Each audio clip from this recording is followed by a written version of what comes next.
Acte 18, verset 24. 18, verset 24. Excusez-moi. Ce n'était que l'introduction. Si vous êtes prêts, on va s'envoler tout à l'heure. Alléluia. Le pasteur a dit que nous sommes des aigres. Et les aigres, on prépare les ailes. Et là, je viens de vous préparer à apprendre à voler. Alléluia. Et petit à petit, on va s'envoler et on va atteindre les cieux. Amen.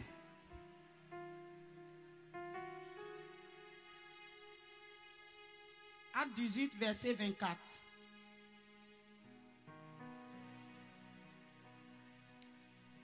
Un juif nommé Apollos, originaire d'Alexandrie, homme éloquent et versé dans les Écritures, vint à Éphèse. Il était instruit dans la voie du Seigneur et fervent d'esprit. Il annonçait et enseignait avec exactitude ce qui concerne Jésus. Bien qu'il ne connaissait que le baptême de Jean, il se mit à parler librement dans la synagogue. Aquilas et Priscille, l'ayant entendu, le prirent avec eux et lui exposèrent plus exactement la voie de Dieu. Comme il voulait passer à Achaïe, les frères l'y encouragèrent et écrivirent aux disciples de bien le recevoir. Quand il fut arrivé, il se rendit par la grâce de Dieu, très utile à ceux qui avaient cru, car il réfutait vivement les Juifs en public, démontrant par les Écritures que Jésus est le Christ. Pendant qu'Apollos, verset 19 à 1 à 7, je continue. Pendant qu'Apollos était à Corinthe, Paul, après avoir parcouru les hautes provinces de l'Asie, arriva à Éphèse. Ayant rencontré quelques disciples, il leur dit: avez-vous reçu le Saint-Esprit? Quand avez-vous cru? Ils lui répondirent: nous n'avons même pas entendu dire qu'il y ait un Saint-Esprit. Il dit: de quel baptême avez-vous été baptisés? Et il répondit: du baptême de Jean. Alors Paul dit: Jean a baptisé du baptême de repentance, disant au peuple de croire en celui qui venait après lui, c'est-à-dire en Jésus. Sur ces paroles, il fut baptisé au nom du Seigneur Jésus. Lorsque Paul leur eut imposé les mains, le Saint-Esprit vint sur eux et ils parlaient en langue et prophétisaient. Amen. Ils étaient en tout environ 12 personnes. Alléluia. Nous venons de lire un texte. Ça a été un peu long, juste pour que vous compreniez le texte. Voici un homme du nom de Apollos. Cet homme, il enseignait bien la parole de Dieu. La Bible dit que c'est un homme qui vient d'Alexandrie. Il est très éloquent. J'aimerais bien le connaître. Et la Bible emploie le mot, il était versé dans les Écritures. Ça veut dire qu'il avait la connaissance de la parole de Dieu. Versé dans les Écritures. Il connaissait la parole de Dieu. Mais il y avait un problème dans sa vie. Cet homme aussi, il était instruit. Et il était un fervent d'esprit. C'est-à-dire, l'esprit ouvert à tout, à la parole de Dieu. Et il était disponible à tout le monde. Il partait de lieu en lieu, il enseignait la parole de Dieu. Sauf que le problème qui se trouvait dans la vie de cet homme, c'est qu'il connaissait seulement le baptême de Jean, mais pas le baptême du Saint-Esprit. Alléluia. Il n'avait pas le baptême du Saint-Esprit. Donc cet homme était quelque part limité dans son enseignement. Il avait des limites. Parce qu'un moment arrivé, la Bible dit que Paul est venu de Corinthe. Et il a vu cet homme. Il lui a demandé, mais de quel baptême as-tu été baptisé? Parce que Paul avait vu la l'attitude. Paul avait vu avec quelle ferveur cet homme prêchait la parole. Il avait observé, quand on se met devant, il y a la différence. Et la différence, c'est le Saint-Esprit qui fait la différence. Sans le Saint-Esprit, on ne peut pas faire la différence. Quelqu'un qui a le Saint-Esprit, quelqu'un qui n'a pas le Saint-Esprit, il y a une très grande différence. Quand on parle de Dieu selon la chair et quand on parle de Dieu selon le Saint-Esprit, il y a une très grande différence. Et je le dis toujours que Dieu n'est pas un Dieu d'intellectuel. La Bible ne se lit pas avec notre intellect. La Bible se lit avec le Saint-Esprit. Parce que c'est le Saint-Esprit qui nous donne de comprendre les Saintes Écritures. Sans le Saint-Esprit, on peut lire la Bible. On sait tous lire, d'accord. Mais on ne sait pas interpréter la Bible. Parce qu'on va l'interpréter à notre faveur. On va prendre ce qui nous arrange et ce qui ne nous arrange pas. On dit non, non, ça, c'est pas bon. Je mets de côté. Je veux me faire plaisir avec la parole de Dieu. Quand j'étais jeune chrétien, je prenais la Bible. Je lisais des passages qui me faisaient plaisir. Je les lisais et j'étais contente. Ah, alléluia, Dieu m'a parlé. Dieu m'a parlé. Mais quand je tombe sur certains versets, ça, c'est pas Dieu qui parle. Parce que ça ne m'arrange pas, c'est pas Dieu qui parle. Mais le jour où le Saint-Esprit m'a touché, que ça t'arrange ou que ça ne t'arrange pas, Dieu parle. Alléluia. Alléluia. La Bible dit que Dieu parle tantôt d'une manière, tantôt d'une autre. Pourquoi on prend une manière et on laisse l'autre manière? On est censé à tout prendre. Alors on a besoin de l'Esprit de Dieu. Il n'y a que l'Esprit de Dieu qui peut ouvrir notre pensée. L'Esprit de Dieu qui peut nous donner de comprendre la parole de Dieu. Si on n'a pas l'Esprit de Dieu, on lit la Bible comme un roman. Comme un livre, n'importe quel livre. Et on se prend plaisir à faire ce qu'on veut. Tout à l'heure, il y a eu des prophéties qui disaient, Dieu dit de l'obéir. On est dans un temps qu'on est appelé à obéir à Dieu.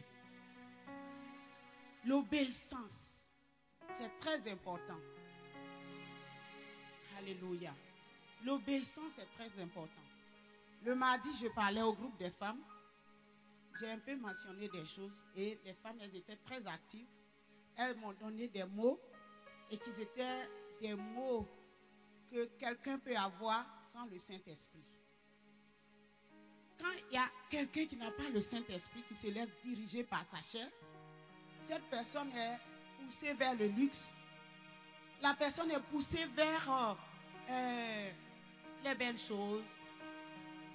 Il décrit, je veux une belle voiture décapotable, je veux une belle maison, alors que il a une maison, il est béni, il est dedans. Mais ses yeux voient encore au-dessus de ce que Dieu lui a donné. La personne n'est pas humble.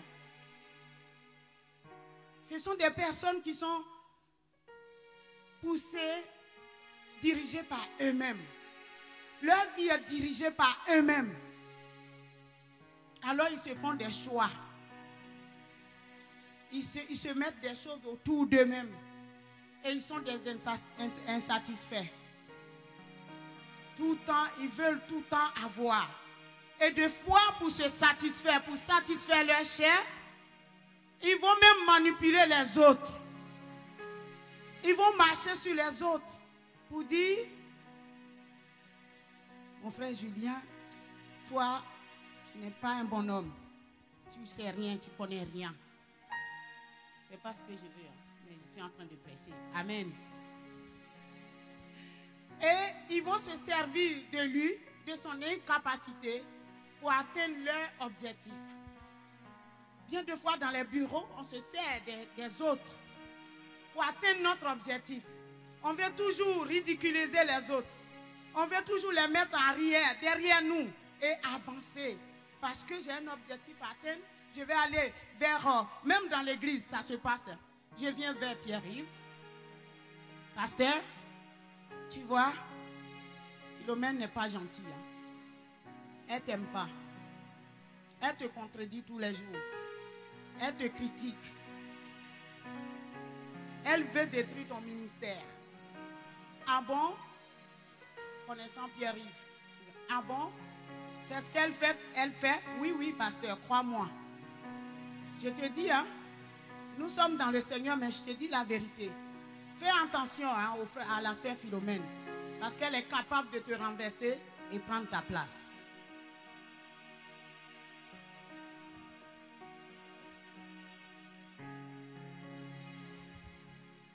Dans les bureaux, on va voir le directeur. On fait la même chose. À l'école, on va voir des professeurs. On fait la même chose. Des fois, c'est nous qui faisons les bêtises. Mais quand on nous voit, non, non, nous on est saints. Moi, je ne fais jamais de bêtises. Comme le pasteur disait ce matin. On dit à la personne de se taire, il dit non, c'est la personne qui est à côté qui me cause. Tu peux choisir de te taire. Alléluia. Dans ces conditions, tu te sers des autres pour atteindre ton objectif. En ce moment-là, tu n'es pas dirigé par le Saint-Esprit. L'Esprit de Dieu nous appelle à aimer le prochain comme soi-même. Et si on aime le prochain, on ne peut pas se servir de lui. On ne peut pas se servir de lui. On ne peut pas détruire le prochain au détriment de notre succès. Quand on a l'amour du prochain. Donc voilà dans le texte, Paul arrive. Il voit bien qu'Apollos enseigne la parole. Apollos connaît la parole. Mais Paul ne va pas faire comme un homme dirigé par la chair. Parce que lui, il avait le Saint-Esprit. Il a observé, il a vu la faiblesse de la personne. Il a vu la faiblesse. Il lui dit, Apollos, de quel baptême as-tu été baptisé? Il dit du baptême de Jean. Parce que je n'ai jamais entendu parler du baptême du Saint-Esprit. Ah bon? Si Paul n'était pas dirigé par le Saint-Esprit, il était capable de ternir l'image d'Apollos. Sauf que comme il était dirigé par le Saint-Esprit, qu'est-ce qu'il va faire? Il va le relever. L'homme qui est dirigé par le Saint-Esprit essaie de relever les autres au lieu de les rabaisser. Alléluia. Quand quelqu'un passe devant, qui prêche la parole de Dieu, s'il y a quelque chose que tu n'as pas compris, tu peux t'adresser à la personne pour lui dire, tu as dit ça, je n'ai pas compris. Je pense que la personne est mieux placée pour te donner l'explication. Soyons dirigés par le Saint-Esprit. Laissons-nous conduire par le Saint-Esprit. Alléluia. Paul a fait appel à Apollos. Il lui dit, de quel baptême as-tu été baptisé? Il dit, du baptême de Jean. Oui, Paul le fait rasseoir. J'imagine. Hein? Il lui dit, tu as été baptisé du baptême de Jean. Sauf que le baptême de Jean était un baptême de la repentance. Tu t'es repenti de ton péché, de ta vie. Maintenant, ce qu'il te faut, c'est le baptême du Saint-Esprit qui va t'aider à avancer, qui va t'aider à réussir, qui va t'aider à vivre l'onction et la grâce de Dieu dans ton enseignement. Alléluia. Sans le Saint-Esprit, on ne peut pas vivre l'onction. Il faut le Saint-Esprit. Et la Bible dit que le Saint-Esprit, Apollos, l'est reçu par l'imposition des mains de Paul. Et ce jour-là, il y avait 12 personnes. Vous voyez, Paul s'adressait seulement à Apollos. Sauf qu'autour d'Apollos, il y avait 12 personnes. Donc, Apollos plus 11 personnes, on va dire. Donc, ça fait 12. Et il dit, les 12 ont été baptisés du Saint-Esprit. Quand on se laisse diriger par la chair, on ne détruit pas qu'une seule personne. Peut-être tu as l'intention de détruire Julien. Sauf que tu ne sais pas qui est derrière Julien. Tu ne sais pas combien de personnes qui suivent Julien. Donc en détruisant Julien, tu vas encore détruire 12 autres personnes derrière lui.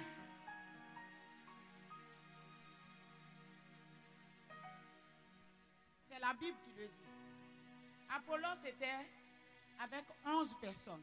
Là, ça s'est limité là. Mais peut-être que Julien, il a au moins 36 personnes derrière lui. On va parler de ses parents, son père, sa mère, sa femme, et les enfants, etc. Et tout, les arrière-grands-pères et tout.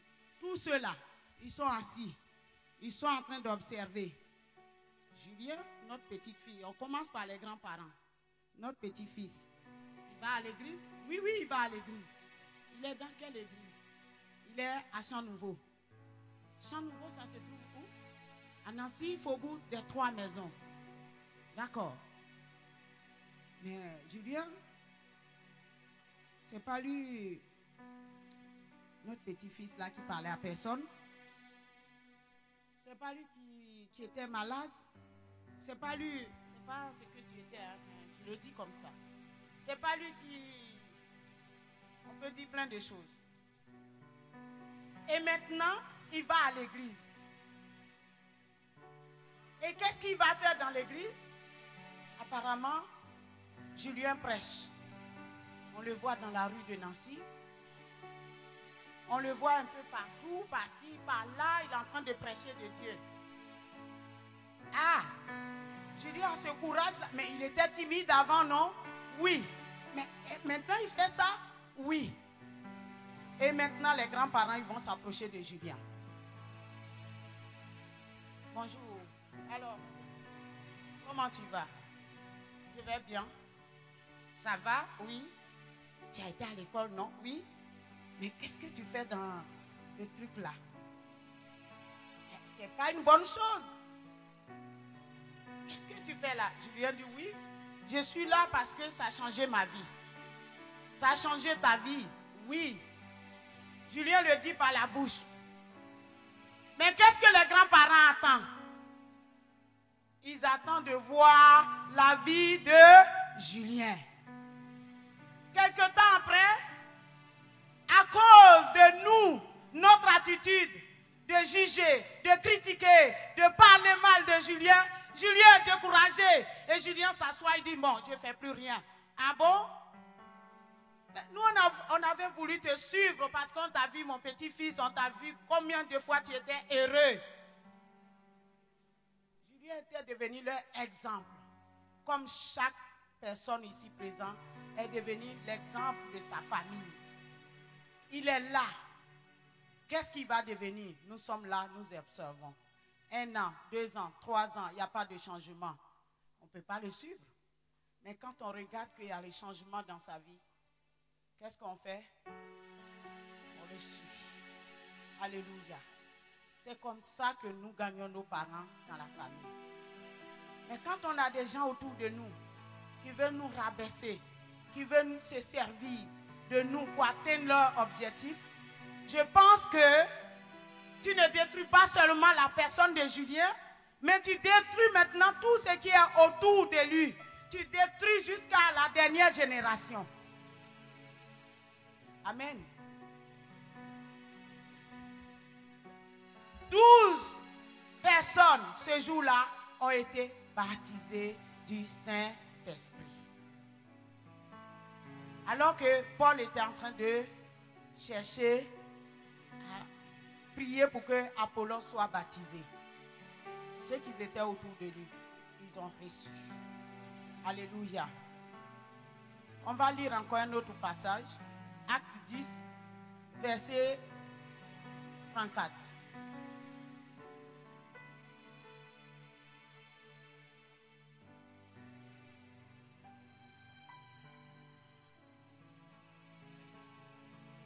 Alors que Pierre, ouvrant la bouche, dit, en vérité, je reconnais que Dieu ne fait point de favoritisme, mais qu'en toute nation, celui qui le craint et qui pratique la justice, lui est agréable. Il a envoyé,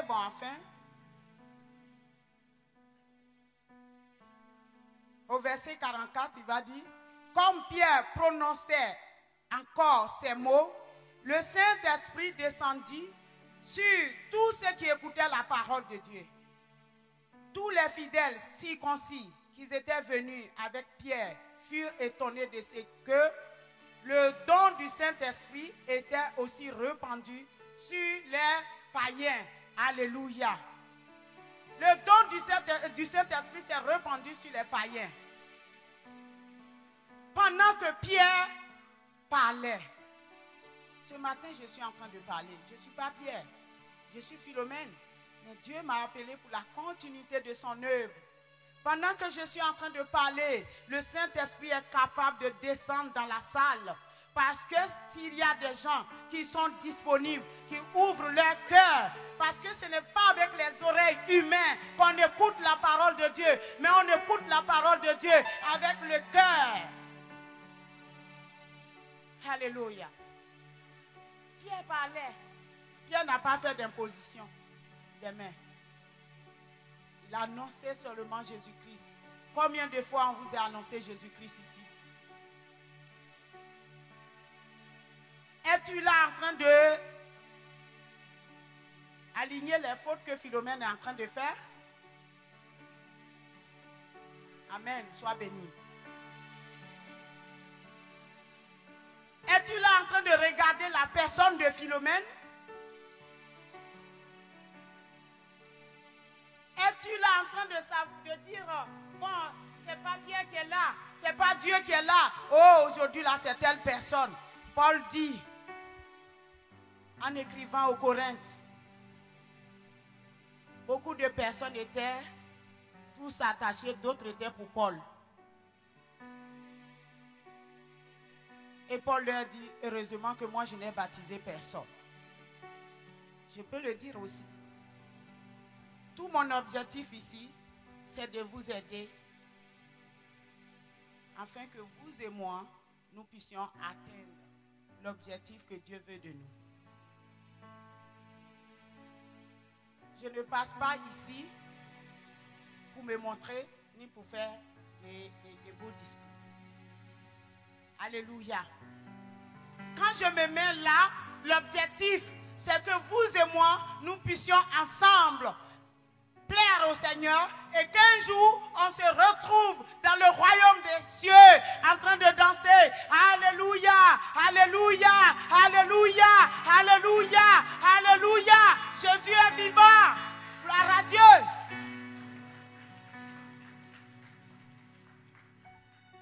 Dieu nous appelle à le glorifier. Dieu nous appelle à lui plaire. Dieu nous appelle à chercher sa face. Et si on rentre dans la maison de Dieu et qu'on continue de chercher ce qui se passe dans le monde, c'est une peine perdue. C'est une peine perdue. Je ne changerai jamais mon image, ni la manière dont le Seigneur m'a appelé pour prêcher. Je prêcherai toujours ce que le Seigneur met dans ma bouche.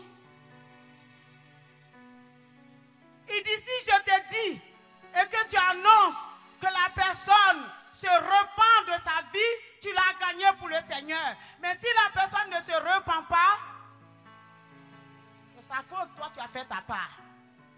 Moi je ne fais que faire ma part.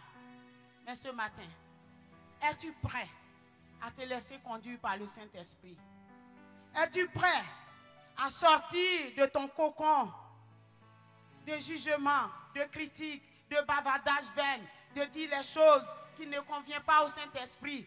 Es-tu prêt à sortir dans ce cocon pour chercher la grâce de Dieu, pour que Dieu répande sa grâce sur toi et que tu puisses entamer une bonne rentrée? Es-tu prêt? Ce matin, c'est la question que je te pose. Veux-tu chercher le Seigneur? Veux-tu? La Bible dit que nous sommes le temple du Saint-Esprit. Nous sommes le corps de Christ. Et si Christ est en nous, nous sommes plus que vainqueurs. Si quelque part, on ne s'en sort pas, c'est parce qu'on ne laisse pas Christ être en nous. Je me prêche moi aussi. Hein. Ça me concerne aussi. Il faut qu'arriver à un certain moment, on laisse Christ rentrer, vivre en nous. Parce que nous sommes le temple du Saint-Esprit. Et si le Saint-Esprit est en nous, nous sommes plus que vainqueurs. Rien ne pourra nous ébranler. Rien, je vous dis.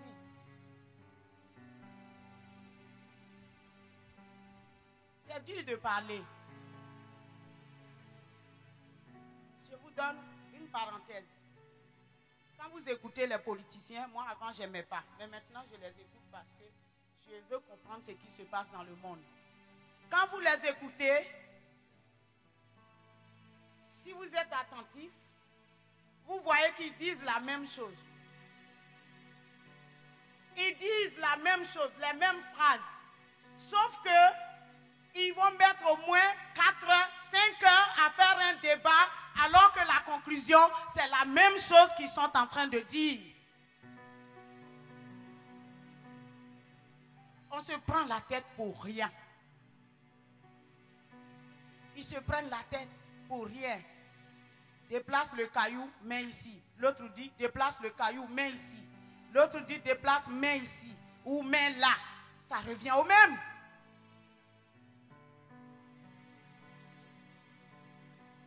Sauf que parce que l'autre n'a pas dit mets ici et qu'il a dit mets là, mais tu ne dis pas la même chose que moi.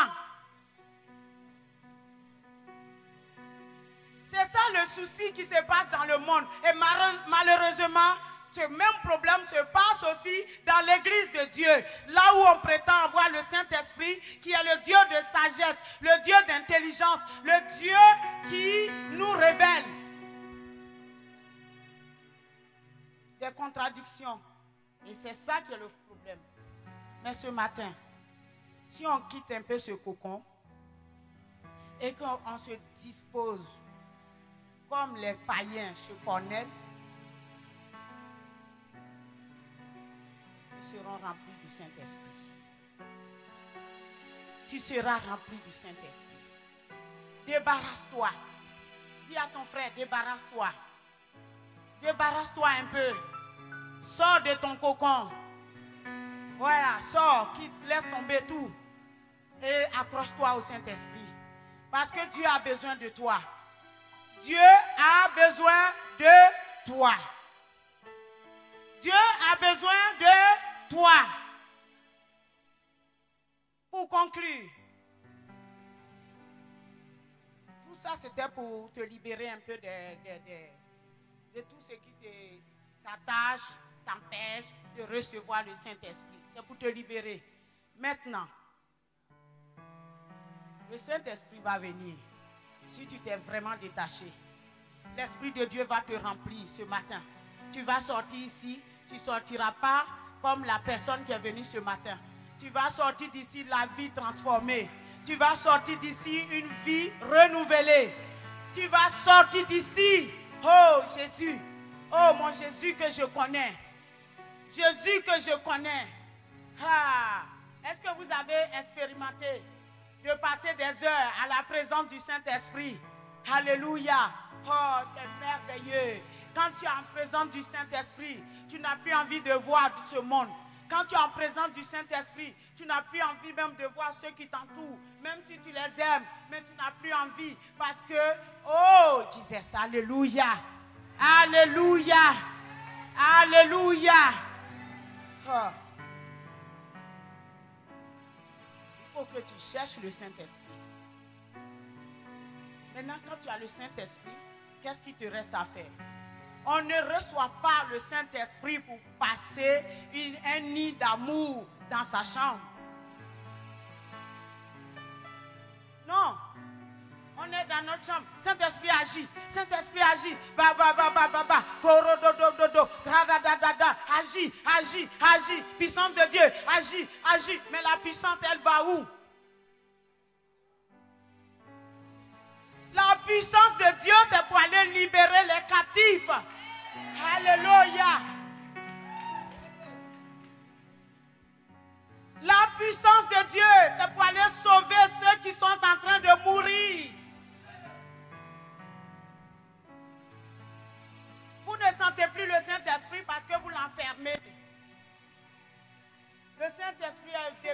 votre amoureux.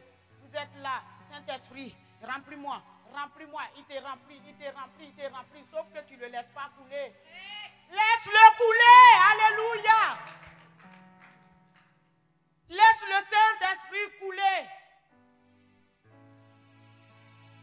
Il dit, tu ouvres ma tête et ma coupe déborde.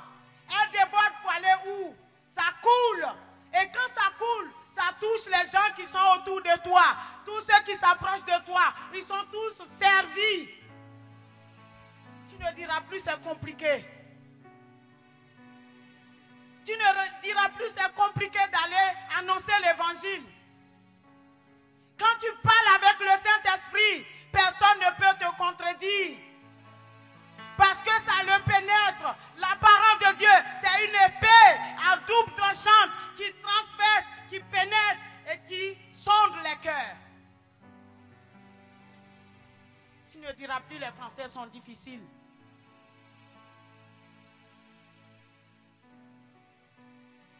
Quand tu as le Saint-Esprit, alléluia. Des fois, je dis, il y a des moments, je fais des choses. Moi, je n'aime pas parler de ce que je fais. Mais quand je fais des choses, des fois, dans ma tête, je dis, ah, j'aimerais que les policiers viennent m'arrêter et qu'ils m'amènent à Logo. Alléluia. C'est mon souhait. Parce qu'ils vont me mettre dans la prison. Sauf qu'ils vont passer une nuit où ils ne pourront pas dormir. Sans micro. Sans micro. Ils ne vont pas dormir. C'est à ce moment-là que je vais les bombarder avec la parole. Je vais les bombarder. Je vais les bombarder. Je vais les bombarder. Je suis sûr qu'il y en a qui vont dire elle est en train de déprimer, on va la libérer vite fait. Mais en ce moment-là, le Seigneur aurait annoncé son évangile. Alléluia. N'ayez pas peur. Parce que partout où Dieu va vous mettre, c'est pour la bonne cause. Alléluia. Alors, les disciples ont reçu le Saint-Esprit en priant, comme dans Acte 2. Ils étaient en train de prier dans la chambre haute. Le Saint-Esprit est venu sur eux. La deuxième chose, les païens et les personnes qui étaient chez Cornèle, ils ont reçu le Saint-Esprit en écoutant la parole de Dieu. Et quand on lit ce passage, ils ont reçu, Apollos et ces personnes qui sont autour de lui, ils ont reçu le Saint-Esprit par l'imposition des mains.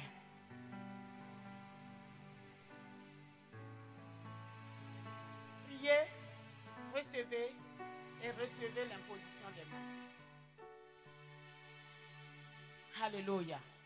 Ce matin, es-tu prêt à recevoir?